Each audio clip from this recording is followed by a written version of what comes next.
नमस्कार दोस्तों, आज हम ब्रह्मांड और हमारे पृथ्वी की एक बहुत बड़ी कहानी की बात करेंगे।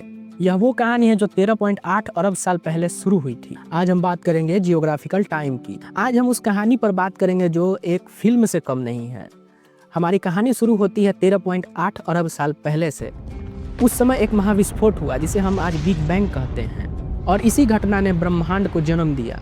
और अरबों साल पहले ब्रह्मांड में धूल कण बने, गैस के बादल बने, और उन सब से बना हमारा सूर्य। करीब 4.6 अरब साल पहले सूर्य बना, और सूर्य के बनने के कुछ समय बाद हमारा पृथ्वी ग्रह बना। यह करीब 4.8 अरब साल पहले की बात है। तो चलिए इस जियोग्राफिकल टाइम को हम लोग बहुत आसान भाषा में समझने का प्रयास करते हैं। पृथ्वी बनने के बाद हमारा सबसे पहला और सबसे लंबा भूवैज्ञानिक काल शुरू होता है।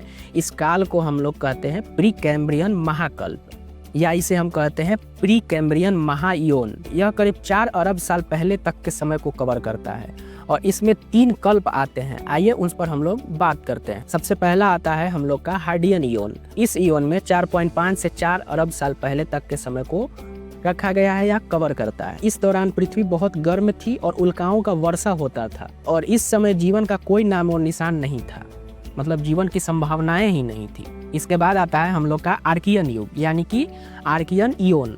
यह 4 से 2.5 अरब साल पहले तक के समय को कवर करता है। यह एक ऐतिहासिक समय है, और इसी समय पृथ्वी पर पहला जीवन आया था कि महासागर में एक कोशिकीय जीव का जन्म हुआ। इन्हीं जीवों ने फोटोसिंथेटिक यानी कि प्रकाश संश्लेषण की शुरुआत की, जिससे हमारे वायुमंडल में ऑक्सीजन की मात्रा धीरे धीरे बढ़ने लगी। और इसके बाद आता है हमारा प्रोटोजोइक इयोन। यह 2.5 अरब से लेकर 54.1 करोड़ साल पहले तक का समय को कवर करता है, और इस दौरान बहुत सी घटनाएं हुई।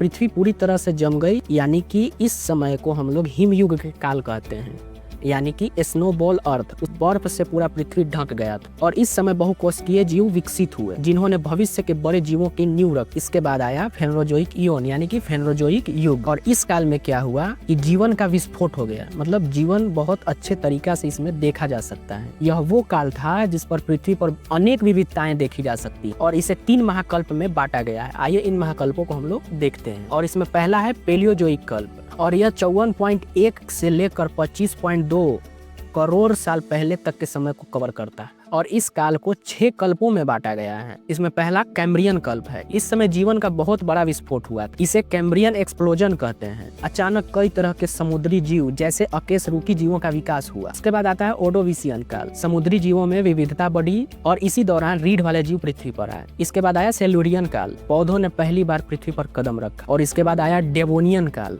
यानी कि डेवोनियन काल में मछलियां अपने चरम काल पर थी। इस काल को मछलियों का काल कहते हैं, और सबसे पहले उभयचर विकसित हुए। इसके बाद आता है कार्बोनिफेरस युग। पृथ्वी पर विशाल दलदल और जंगल फैले, जिनसे आज भी कोयले का भंडार निकलते हैं, वो इसी समय से संबंधित है। सरीसृपों का विकास हुआ। इसके बाद आता है पर्मियम युग। महाकल्प के अंत में बहुत बड़ी आपदा आई, जिसमें 90% से ज्यादा समुद्री जीव और 70% से ज्यादा स्थलीय विलुप्त हो गए। अब आता है हमारा मीसोजोइक महाकल्प। यह 25.2 से 6.6 अरब साल पहले तक के समय को कवर करता है, और इस युग को डायनासोर का युग भी कहते हैं, और इसे 3 कल्पों में बांटा गया है। पहला है ट्रायसिक, यानी कि इस समय डायनासोर का उद्भव हुआ, छोटे स्तनधारी विकसित हुए। इसके बाद आता है जुरेसिक काल।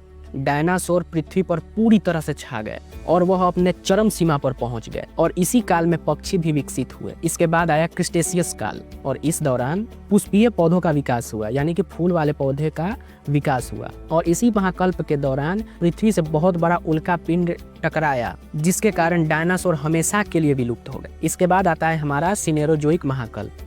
यह कल्प 6.6 करोड़ साल से अब तक चल रहा है। डायनासोर युग के बाद अब स्तनधारियों का युग आ गया, यानी कि इस युग को स्तनधारियों का युग कहते हैं। और इस कल्प को 2 भागों में बांटा जाता है। पहला है टर्शियरी कल्प, यानी कि तृतीयक काल, और चतुर्थक काल, यानी कि क्वाटरनरी कल्प। तृतीयक काल की अगर बात करें, यह अब एक पुराना नाम है। इस कल्प को 2 भागों में बांटते हैं, पेलियोजिन और नियोजिन। और इस दौरान स्तनधारी पूरी दुनिया में फैले और विकसित हो गए। इसके बाद आता है चतुर्थक काल। यह वो समय है जो 26 लाख वर्ष पहले शुरू हुआ और अब तक जारी है। और इस युग में कई बार हिमयुग आए, कई बार जलवायु परिवर्तन हुए। और दोस्तों इसी चतुर्थक कल्प में करीब 3 लाख साल पहले हमारी कहानी शुरू होती है। आधुनिक मानव यानी कि होमोसोपियंस का इसी दौरान विकास हुआ। हमने औजार बनाना सीखा, आग जलाना सीखा और धीरे धीरे सभ्यता का निर्माण किया। और आज हम इसी भूवैज्ञानिक समय सारणी के चतुर्थक काल में जी रहे हैं, यानी कि चतुर्थक कल्प में जी रहे हैं। इसे क्वाटरनरी युग भी कहा जाता है। और हमारा इतिहास इस ब्रह्मांड के कहानी का एक छोटा सा भाग है। तो दोस्तों यह थी ब्रह्मांड के उत्पत्ति से लेकर अब तक की कहानी, यानी कि इस कहानी को हम लोग जियोलॉजिकल टाइम पीरियड से समझें। यह हमें सिखाती है कि जीवन कितना अनमोल है और हर प्राकृतिक चुनौती के बाद यह खुद को कैसे बदलती है और बेहतर करती है। तो दोस्तों यह जियोलॉजिकल टाइम पीरियड आपको कैसा लगा? अगर अच्छा लगा तो अपने दोस्तों तक जरूर शेयर करें। मिलते हैं दूसरा वीडियो में। जय हिंद।